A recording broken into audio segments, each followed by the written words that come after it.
नमस्कार, आप देख रहे हैं क्लीन न्यूज यूपी और मैं हूं नेहा आपके साथ। वक्त हो चला है उत्तर प्रदेश से जुड़ी कुछ खास खबरों का। खबरों से अपडेटेड रहने के लिए वीडियो को अंत तक जरूर देखें।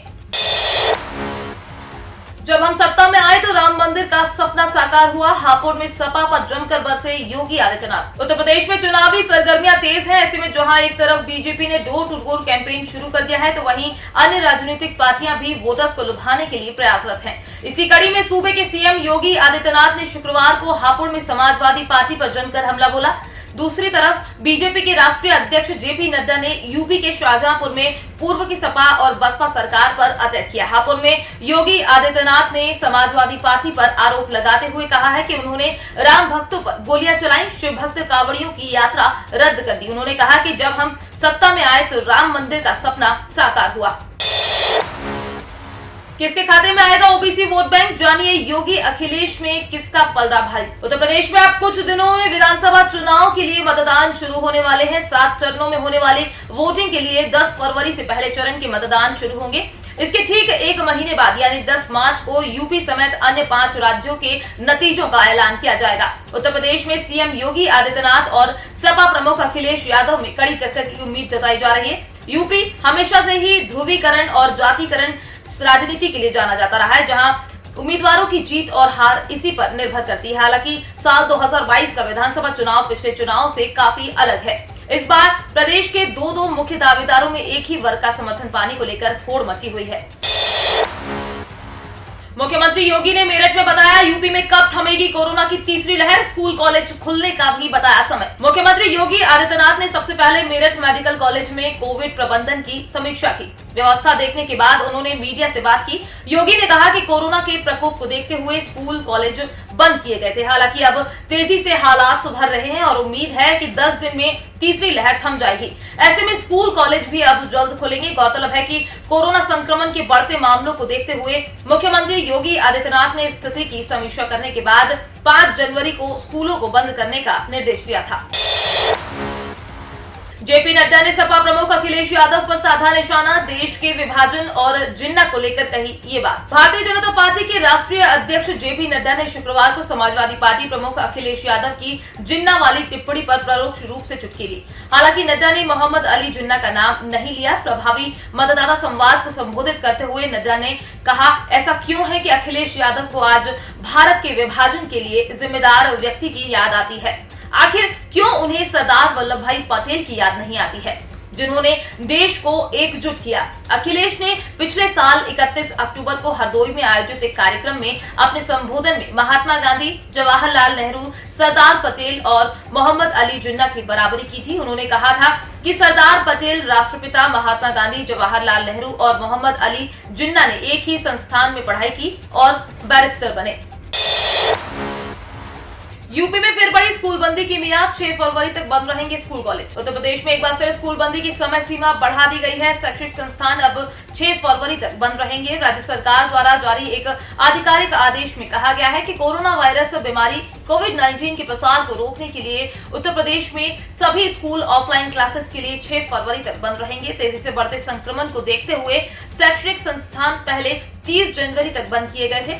उत्तर प्रदेश प्रशासन ने शुक्रवार शाम ये घोषणा की। इस दौरान आगामी माध्यमिक बोर्ड परीक्षाओं के मद्देनजर ऑनलाइन कक्षाएं जारी रहेंगी। यूपी में कोरोना की थमी रफ्तार, एक्टिव केस घटकर 65,263 हुए। प्रदेश में 24 घंटों में कोविड-19 के लिए 1,80,883 टेस्ट किए गए, जिसमें 7,907 नए कोरोना मरीजों की पुष्टि हुई। इस अवधि में 14,993 लोग स्वस्थ होकर घर जा चुके हैं। स्वास्थ्य विशेषज्ञों के अनुसार ये संक्रमण सामान्य फ्लू की तरह है, इससे डरने की नहीं, सतर्क और सावधान रहने की जरूरत है। लखनऊ में बीते 24 घंटों में कोरोना के सबसे अधिक 1,304 नए पॉजिटिव केस रिपोर्ट किए गए हैं। इसके बाद गौतम बुद्ध नगर से 376 नए पॉजिटिव मामले रिपोर्ट किए गए हैं। इसके अलावा गाजियाबाद से 316 नए मामले दर्ज किए गए हैं। कानपुर नगर से 229 नए मरीज रिपोर्ट किए गए हैं। मेरठ में 183 और वाराणसी से 197 नए पॉजिटिव मामले दर्ज किए गए हैं। केंद्रीय कर्मचारियों के लिए खुशखबरी, खाते में क्रेडिट होंगे 2 लाख रुपए। 18 महीने के डीए एरियर पर बड़ा अपडेट। केंद्रीय कर्मचारियों के लिए राहत भरी खबर आ सकती है। महंगाई भत्ता बढ़ने से कर्मचारियों में खुशी है, लेकिन अभी भी एक मोर्चे पर उन्हें निराशा हाथ लगी है। कर्मचारियों के 18 महीने के एरियर को लेकर उम्मीदें अब तक पूरी नहीं हो सकी हैं, लेकिन ऐसी उम्मीद जताई जा रही है कि इस मुद्दे पर चर्चा हो सकती है। आइए जानते हैं 18 महीने के डीए एरियर पर मंजूरी मिलने पर कर्मचारियों के खाते में कितने पैसे आएंगे। गौरतलब है कि 7th पे कमीशन के तहत केंद्र सरकार ने केंद्रीय कर्मचारियों को 31% डीए के अलावा कई बड़े फायदे दिए हैं, लेकिन डीए एरियर का मामला 18 महीने से लटका हुआ है। कोरोना से मौत का डरावना आंकड़ा, 24 घंटे में देश में 871 लोगों ने तोड़ा दम। देश में कोरोना की रफ्तार फिर बेकाबू हो चली है। बीते 24 घंटे में कोरोना के 2,35,532 नए केस सामने आए हैं। वहीं मौत के आंकड़े डरावने वाले हैं। इस महामारी की चपेट में आने से 871 लोगों ने दम तोड़ दिया है। फिलहाल देश में पॉजिटिविटी रेट 13% से ज्यादा है। केंद्र सरकार शनिवार को 5 राज्यों में कोरोना की स्थिति की समीक्षा करेगी। केंद्रीय स्वास्थ्य मंत्री मनसुख मंडाविया बिहार, ओडिशा, झारखंड, पश्चिम बंगाल और छत्तीसगढ़ में ओमिक्रॉन वेरिएंट के मद्देनजर कोरोना की स्थिति, सार्वजनिक स्वास्थ्य तैयारियां और उपायों की समीक्षा करेंगे।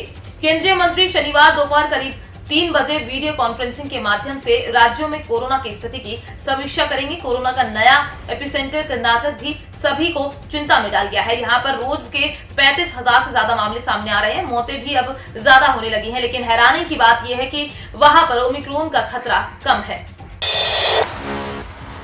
भारतीय रेलवे ने आज रद्द की यूपी बिहार की करीब 426 ट्रेनें। यात्रा के लिए निकलने से पहले देखें लिस्ट। पूरे देश में इस वक्त ठंड का सितम जारी है। वहीं कोहरे की वजह से भारतीय रेलवे पिछले कई दिनों से ट्रेनों को रद्द कर रहा है। आज भी रेलवे ने कई ट्रेनें कैंसिल की हैं। आपको बता दें कि रेलवे ने बिहार, उत्तर प्रदेश सहित कई राज्यों की करीब 426 ट्रेनों को रद्द कर दिया है। साथ ही 3 ट्रेनों को रीशेड्यूल कर और करीब 6 ट्रेनों के रूट में बदलाव कर दिया है। इसलिए आप भी सफर करने से पहले अपनी ट्रेन का स्टेटस जरूर चेक कर लें। इसके लिए आप वेबसाइट inquiry.indian railway या फिर NTES ऐप की मदद ले सकते हैं। इन महिलाओं के खातों में सरकार हर महीने ट्रांसफर करेगी 2,250 रुपए। जाने क्या है योजना। केंद्र सरकार की ओर से देश के सभी वर्गों के लिए कई खास सुविधाएं दी जाती हैं। इस समय मोदी सरकार देश की महिलाओं, गरीबों, किसानों समेत कई वर्गों को आर्थिक सहायता दे रही है। आज हम आपको सरकार की एक ऐसी स्कीम के बारे में बताएंगे जिसमें कि आपको हर महीने 2,250 रुपए मिलेंगे। आज हम आपको सरकार की विधवा पेंशन स्कीम के बारे में बताने जा रहे हैं, जिसमें सरकार आर्थिक रूप से कमजोर महिलाओं की मदद कर सकती है, जिसके तहत वो अपना जीवन यापन अच्छे से कर सकती हैं। विधवा पेंशन स्कीम के तहत महिलाओं को हर महीने पेंशन की अमाउंट दी जाती है। इस स्कीम का फायदा सिर्फ वही महिलाएं ले सकती हैं जो गरीबी रेखा के नीचे आती हैं। आवेदन महिला सरकार की किसी अन्य पेंशन योजना का फायदा ले रही है तो वो इसका लाभ नहीं ले सकती है। आवेदक महिला की उम्र 18 से 60 साल के बीच में होनी चाहिए। तो ये थी दिन भर की 10 बड़ी और अहम खबरें। खबरों से अपडेटेड रहने के लिए क्लीन न्यूज यूपी को सब्सक्राइब करना बिल्कुल ना भूलें और आप न्यूज कहां से देख रहे हैं हमें कमेंट में जरूर बताएं और वीडियो को लाइक भी करें।